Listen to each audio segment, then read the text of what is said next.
Hello and welcome back to my Warrior Cats Into the Wild Paintify series, Chapter 8. Yellowfang growled in defiance at the approaching paw steps, but Firepaw could sense her panic. The she-cat struggled to her feet. "So long, thanks for the meal." She tried to limp away on 3 legs and then winced in pain. "Ugh, this leg stiffened up on me while I've been resting." Now it was too late for her to run. Silent shadows slipped out of the trees, and in a heartbeat the ThunderClan patrol had encircled Firepaw and Yellowfang. Firepaw recognized them: Tigerclaw, Darkstripe, Willowpelt, and Bluestar, all of them lean and hard-muscled. Firepaw smelled Yellowfang's fear at the sight of them. Greypaw followed close behind. He bounded out of the bushes and stood beside the warrior patrol. Firepaw mewed a hasty greeting to his clan, but only Greypaw returned it. "Hi, Firepaw," he called out. "Silence," Tigerclaw growled. Firepaw glanced at Yellowfang and growled inwardly. He could still smell the fear scent on her, but instead of cowering in submission, this scruffy creature was glaring in defiance. "Firepaw," Bluestar's question was cool and measured. "What have we here? An enemy warrior, and recently fed by the smell of you both." Her eyes burned into him, and Firepaw dropped his head. "She was weak and hungry," he began. "And what about you? Was your hunger so bad that you had to feed yourself before you had gathered prey for your clan?" Bluestar went on. "I assume that you have a very good reason for breaking the warrior code." Firepaw was not fooled by the leader's soft tone. Bluestar was furious, and rightly so. He crouched lower to the ground. Before he could speak, there was a loud hiss from Tigerclaw. "Once a kitty pet, always a kitty pet." Bluestar ignored Tigerclaw and instead looked at Yellowfang. Suddenly she looked surprised. Well, Firepaw, it seems you have captured us a ShadowClan cat, and one I know well." "You are ShadowClan's medicine cat, aren't you?" she mowed to Yellowfang. "What are you doing so far in ThunderClan territory?" "I was the ShadowClan medicine cat. Now I choose to travel alone," hissed Yellowfang. Firepaw listened, astonished. Had he heard right? Yellowfang was a ShadowClan warrior? Her filthy condition must have masked her territorial scent. He might have enjoyed tackling her more if he'd known. "Yellowfang," Tigerclaw mewed mockingly, "it looks like you have fallen on hard times if you can be beaten by an apprentice." Now Darkstripe spoke. "This old cat is no use to us. Let's kill her now. As for this kitty pet, he has broken the warrior code by feeding an enemy warrior. He should be punished." "Keep your claws in, Darkstripe," Bluestar purred calmly. "All clans speak of Yellowfang's bravery and wisdom. It may help us to hear what she has to say. Come, let's take her back to camp. Then we'll decide what to do with her, and with Firepaw." "Can you walk?" she asked Yellowfang. "Or do you need help?" "I've still got 3 good legs," the grizzled she-cat snapped back, limping forward. Firepaw saw that Yellowfang's eyes were glazed with pain, and she seemed determined not to show any weakness. He noticed a look of respect flicker across Bluestar's face before the ThunderClan leader turned and slowly led the way through the trees. The other warriors took up positions on either side of Yellowfang, and the patrol moved off, carefully keeping pace with their lame prisoner. Firepaw and Greypaw fell in step together at the back of the group. Have you heard of Yellowfang?" Firepaw hissed to Greypaw. "A bit. Apparently she was a warrior before she became a medicine cat, which is unusual. I can't imagine her as a loner, though. She has lived her whole life in ShadowClan." "What's a loner?" Greypaw glanced at him. "A loner is a cat that isn't part of a clan or cared for by 2 legs. Tigerclaw says they're untrustworthy and selfish. They often live around 2-leg dwellings, but belong to no one and catch their own food." "I might end up as a loner once Bluestar is finished with me," Firepaw mewed. "Bluestar's very fair," Greypaw reassured him. "She won't throw you out. She certainly seems pleased to have such an important ShadowClan cat as a prisoner. I'm sure she's not going to make a fuss about your feeding the poor old mange bag. But they keep moaning about prey being scarce. Oh, why did I eat that rabbit?" Firepaw felt shame burn through his fur. "Well, yeah," Greypaw nudged his friend. "That was mouse-brained. You really broke the warrior code there, but no cat is perfect." Firepaw didn't answer, but trekked onward with a heavy heart. This was not the way he had hoped his first solo task would end. As the patrol passed the sentries who guarded the camp entrance, the rest of ThunderClan came running to welcome their warriors home. Queens, kits, and elders crowded on either side. They peered curiously at Yellowfang as she was led into the camp. Some of the elders recognized the old she-cat. Word spread quickly through the clan that this was ShadowClan's medicine cat, and a steady jeering hum rose up around them. Yellowfang seemed deaf to the taunts. Firepaw couldn't help admiring the way she limped with dignity through the corridor of stares and insults. He knew she was in a great deal of pain and hungry in spite of the rabbit he had caught for her. When the patrol reached the high rock, Bluestar nodded toward the dusty ground in front of it. Yellowfang followed the ThunderClan leader's silent command, sinking gratefully onto the earth. Still ignoring the hostile stares around her, she began licking her wounded leg. Firepaw noticed Spotted Leaf emerge from her corner. She must have scented the presence of an injured cat in camp. He watched the crowd part to let the young tortoiseshell through. Yellowfang glared at Spotted Leaf and hissed, "I know how to take care of my own wounds. I don't need your help." Spotted Leaf said nothing, but nodded respectfully and stepped back. Some of the cats had been out hunting, and fresh kill was brought for the returning warriors to eat. They each took some food and carried it away to the nettle patch to eat it. Then the other clan cats crowded forward to take their own share. Firepaw paced hungrily around the clearing and watched as the cats crouched in their usual groups, chewing and gulping. He longed for a morsel, but he didn't dare take anything from the pile. He had broken the warrior code. He guessed that this meant he was forbidden his share in the fresh kill. He paused beside the high rock where Bluestar was sharing words with Tigerclaw. Uncertain, Firepaw looked to his leader for a signal that he was allowed to eat. But the gray cat and her senior warrior were busy murmuring at one another in low tones. Firepaw wondered if they were talking about him. Desperate to know his fate, he strained his ears to hear what they were saying. Tigerclaw's yowl sounded impatient. "It's just too dangerous to bring an enemy warrior into the heart of ThunderClan. Now that she knows the camp, even the youngest ShadowClan kit will hear of it. We will have to move." "Calm down, Tigerclaw," Bluestar purred. "Why should we move? Yellowfang says that she is traveling alone now. There is no reason for ShadowClan to hear of it." "Do you really believe that? What on earth was that foolish kitty pet thinking of?" Tigerclaw spat. "But think for a moment, Tigerclaw," mewed Bluestar. "Why would the ShadowClan medicine cat choose to leave her clan? You seem to be afraid that Yellowfang will share our clan's secrets with ShadowClan. But have you thought about how many ShadowClan secrets she might share with us?" Firepaw could see by the way Tigerclaw's fur began to flatten that Bluestar's words made sense. The warrior nodded briefly and then stalked off to take his share of the fresh kill. Bluestar remained where she was. She looked out across the clearing where some of the younger kits were fighting and tumbling playfully in the dust. Then she stood up and began to walk towards Firepaw. His heart lurched. What was she going to say to him? But Bluestar walked straight past him. She did not even glance at him. Her eyes were clouded with unknown distant thoughts. "Frostfur," she called out as she approached the nursery. A pure white cat with dark blue eyes slipped out of the brambles. Inside, the noise of mewling grew louder. "Hush, kits," purred the white cat reassuringly. "I won't be long." Then she turned to her leader. "Yes, Bluestar, what is it?" "One of our apprentices has seen a fox in the area.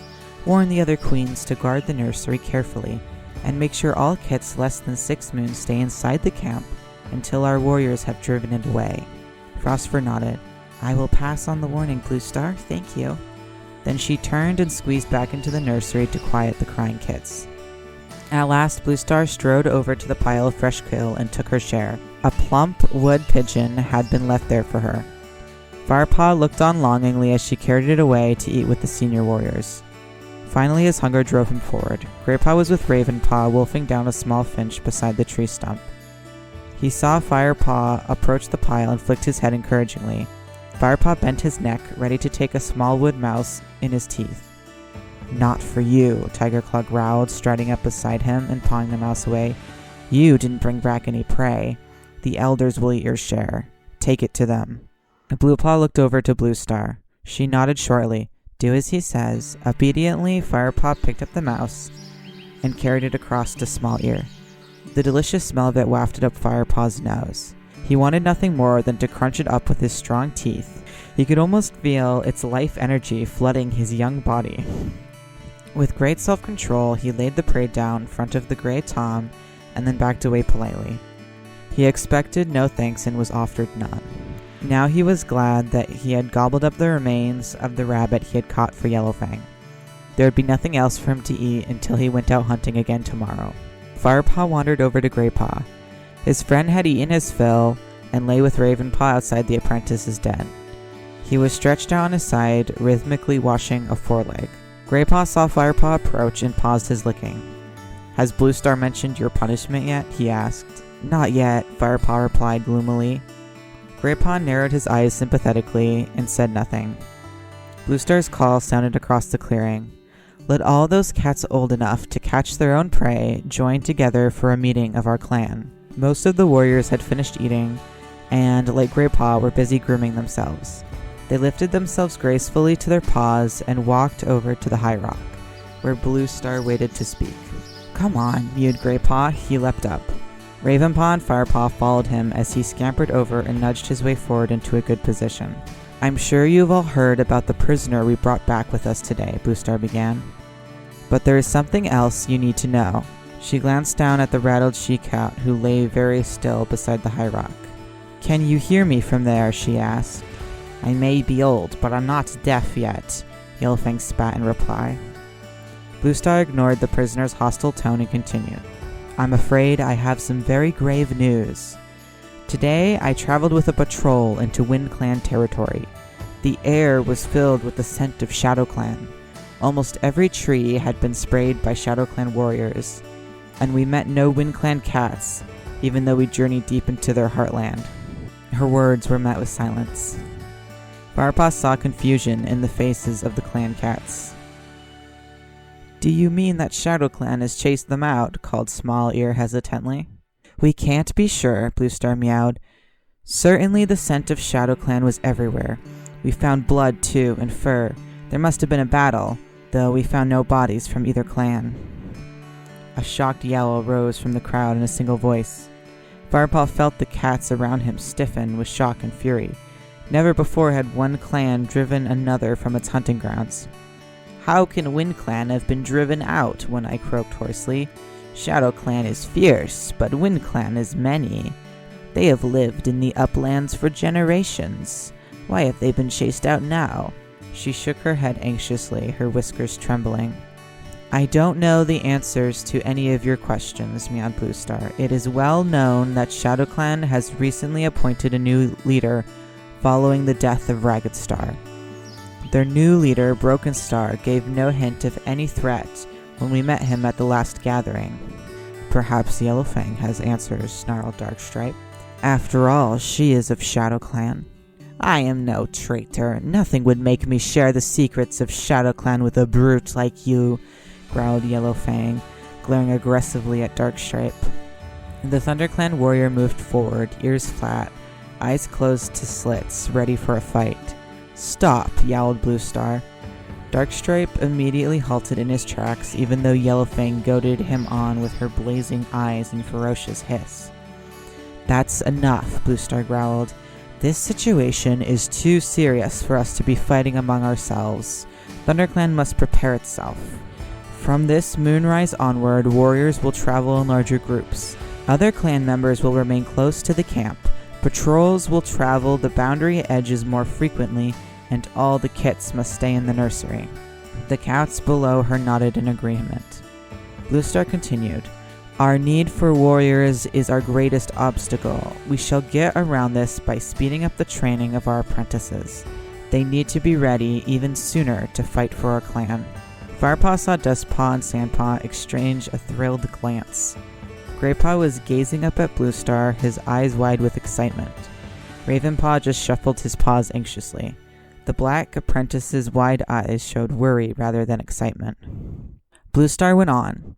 "One young cat has been sharing mentors with Greypaw and Ravenpaw. By teaching him, I shall speed up the training of all three apprentices." She paused and looked down at her clan. "I shall take on Firepaw as my own apprentice." Firepaw opened his eyes wide in amazement. Bluestar was to be his mentor? Besides him, Greypaw gasped, unable to hide his surprise. "What an honor! It's been moons since Bluestar has had an apprentice. Usually she trains only the kits of deputies." Then a familiar voice rose from the front of the crowd. It was Tiger Claw. So, Firepaw is to be rewarded then, not punished, for feeding an enemy warrior when he should have been feeding his own clan? Firepaw is my apprentice now. I will deal with him, answered Bluestar.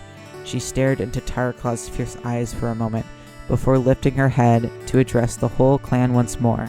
Yellowfang will be allowed to stay here until she has recovered her strength. We are warriors, not savages. She is to be treated with respect and courtesy. But the clan cannot support Yellowfang, Darkstripe protested. We have too many mouths to feed already. Yeah, Greypaw whispered into Firepaw's ear, and some of them are bigger than others. I don't need anyone to care for me, spat Yellowfang, and I'll split open anyone who tries. Friendly, isn't she? Greypaw murmured. Firepaw flicked the tip of his tail in silent agreement. There were muffled meows from the other warriors as they grudgingly recognized the enemy warrior's fighting spirit. Bluestar ignored the murmuring. We shall kill two prey with one blow, as it were. Firepaw, as punishment for breaking the warrior code, it will be your responsibility to care for Yellowfang. You will hunt for her and tend her wounds. You'll fetch fresh bedding and clear away her dirt. Yes, Bluestar, meowed Firepaw, his head bowing in submission. Clear away her dirt, he thought to himself. Ugh. Mocking yowls came from Dustpaw and Sandpaw. Good idea, hissed Dustpaw. Firepaw had better be good at cracking fleas. And hunting, added Sandpaw. That sack of bones is going to need feeding up. Enough, Bluestar interrupted them. I hope Firepaw will find no shame in caring for Yellowfang. She is a healer, and she is his elder. For those reasons alone, he should respect her. She shot a sharp glance at Sandpaw and Dustpaw. And there is no humiliation in caring for another cat when it is unable to care of itself. The meeting is over. I would like to speak with my senior warriors alone now. With that, she jumped down from the high rock and marched towards her den. Lionheart followed her. The other clan cats began to move away from the high rock. One or two congratulated Firepaw on being chosen as Bluestar's apprentice. Others mockingly wished him luck looking after Yellowfang. Firepaw felt so dazed by Bluestar's announcement that he just nodded blankly. Longpaw padded up to him. The V-shaped nick that Firepaw had cut into the tip of his ear still showed. The young warrior drew back his whiskers into an ugly snarl. Well, I hope you'll think twice about bringing strays back into camp next time, he sneered. Like I said, outsiders always bring trouble. As always, thank you for watching. Credits to Erin Hunter for writing The Prophecies Begin Into the Wild. All art and narration done by WeirdWolfPack. Music and sound effects credits are listed in the description.